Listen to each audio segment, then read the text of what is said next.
Hi guys, ಎಲ್ರಿಗೂ welcome back to my YouTube channel. ಇವತ್ತಿನ ಈ ಒಂದು ವಿಡಿಯೋದಲ್ಲಿ ಫ್ರೆಂಡ್ಸ್, ಒಂದು ದಿನಕ್ಕೆ ವಾಚ್ ಅವರ್ ಮತ್ತು ಸಬ್ಸ್ಕ್ರೈಬನ್ನು ಹೇಗೆ ಕಂಪ್ಲೀಟ್ ಮಾಡೋದು ಅಂತ ತಿಳಿಸ್ಕೊಡ್ತೀನಿ. ಅದಕ್ಕಿಂತ ಮುಂಚೆ ನಮ್ಮ ಚಾನಲ್ ನೋಡ್ತಾ ಇರೋರು ಸಬ್ಸ್ಕ್ರೈಬ್ ಆಗಿಲ್ಲ ಅಂದ್ರೆ ಸಬ್ಸ್ಕ್ರೈಬ್ ಮಾಡ್ಕೊಳ್ಳಿ ಫ್ರೆಂಡ್ಸ್. ಪಕ್ಕದಲ್ಲಿರೋ ಬೆಲ್ ಐಕನ್ನ ಕ್ಲಿಕ್ ಮಾಡ್ಕೊಳ್ಳಿ. ಬನ್ನಿ ಫ್ರೆಂಡ್ಸ್, ಇವತ್ತಿನ ಈ ಒಂದು ವಿಡಿಯೋನ ಶುರು ಮಾಡೋಣ. ಎಸ್ ಫ್ರೆಂಡ್ಸ್, ಮೊದಲಿಗೆ ನಾನು ಪ್ರೂಫ್ ತೋರಿಸ್ಬಿಡ್ತೀನಿ ನಿಮಗೆ.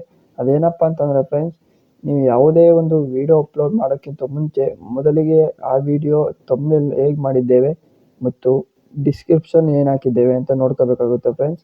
ಅದು ಯಾಕಪ್ಪ ಅಂತಂದರೆ ಒಂದು ವಿಡಿಯೋ ವೈರಲ್ ಆಗೋದಕ್ಕೆ ಅದು ತುಂಬ ಇಂಪಾರ್ಟೆಂಟ್ ಆಗುತ್ತೆ ಫ್ರೆಂಡ್ಸ್. ನೀವು ಯಾವ ರೀತಿಯಾದ ಒಂದು ಥಂಬ್ನೇಲ್ ಮಾಡಿರ್ತೀರ ಮತ್ತು ಯಾವ ರೀತಿಯಾದ ಒಂದು ಡಿಸ್ಕ್ರಿಪ್ಷನನ್ನು ಹಾಕಿರ್ತೀರ ಅದ್ರ ಮೇಲೆ ಡಿಪೆಂಡ್ ಆಗುತ್ತೆ ಫ್ರೆಂಡ್ಸ್. ಹಾಗಾಗಿ ನೀವು ಒಂದು ವಿಡಿಯೋ ರೀಚ್ ಆಗೋದಕ್ಕೆ ಸಪೋರ್ಟ್ ಆಗುತ್ತೆ.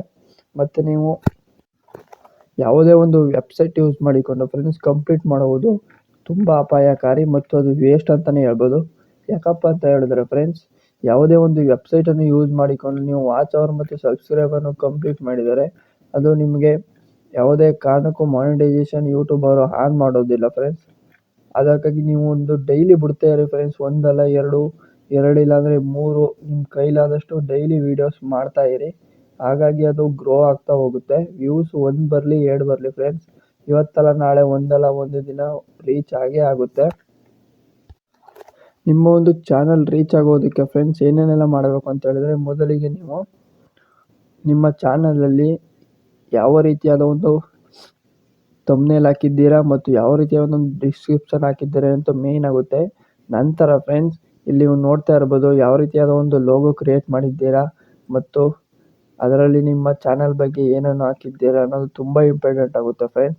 ಯಾಕಪ್ಪ ಅಂತಂದರೆ ಯೂಟ್ಯೂಬ್ ಅವರು ಇವೆಲ್ಲನೂ ನೋಡಿ ನಿಮ್ಮ ವೀಡಿಯೋನ ರೆಕಮೆಂಡ್ ಮಾಡ್ತಾರೆ. ಮತ್ತು ಕನ್ಸಿಸ್ಟೆನ್ಸಿಯಾಗಿ ವೀಡಿಯೋ ಅಪ್ಲೋಡ್ ಮಾಡ್ತಾ ಇರಿ ಫ್ರೆಂಡ್ಸ್, ಹಾಗೆ ಆಗುತ್ತೆ. ಒಂದಲ್ಲ ಒಂದು ದಿನ ಸಕ್ಸಸ್ ಸಿಕ್ಕೇ ಸಿಗುತ್ತೆ. ನಂತರ ನೀವು ಯಾವುದೇ ಒಂದು ಲಿಂಕನ್ನು ಯಾವುದೇ ವೆಬ್ಸೈಟಲ್ಲಿ ಹಾಕೊಳ್ಳೋಕೆ ಹೋಗಬೇಡಿ. ಅದರಿಂದ ನಿಮಗೆ ಎಫೆಕ್ಟು ಮತ್ತು ಅದೊಂದು ವೇಸ್ಟ್ ಅಂತಲೇ ಹೇಳ್ಬೋದು. ಇನ್ನೊಂದು ಕ್ವಶನ್ ಕೇಳ್ಬೋದು ಫ್ರೆಂಡ್ಸ್, ಏನಪ್ಪ ಅಂತಂದರೆ ನಾವು ವಾಟ್ಸಪ್ಗೆ ಹಾಕೋದ್ರಿಂದ ಏನಾದ್ರು ಪ್ರಾಬ್ಲಮ್ ಇದೆಯಾ ಅಂತ.